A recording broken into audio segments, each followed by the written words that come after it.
America, once just a group of colonies, now united as a beacon of hope and a leader for the free world.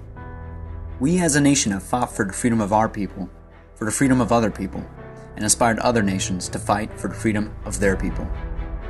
But little by little, our so-called view of freedom has been distorted by illusions of power and money. The illusions that convince us that we have not spent enough to defend ourselves and what we stand for. But the reality is, we spent too much. America has, and has always had, the greatest military power in the world since World War II. An impressive feat for a country that makes up 5% of the world's population.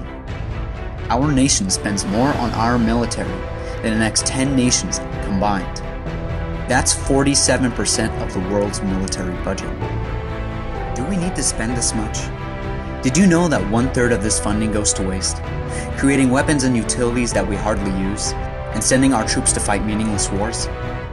America focuses too much on spending on its military and not enough on ensuring the well-being of its country and the citizens who live within it.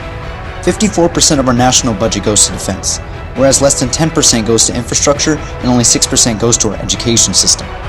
Why hasn't Congress done anything about the drastically increasing number of highway deaths, traffic accidents, gas consumption, and the rate of collapsing bridges and structures?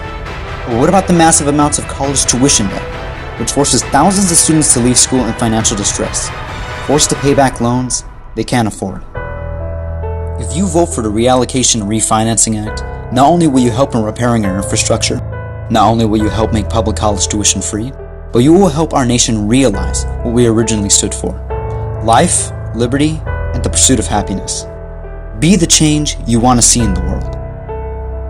Every gun that is made, every warship launched, every rocket fired signifies, in the final sense, a theft from those who hunger and are not fed, those who are cold and are not clothed.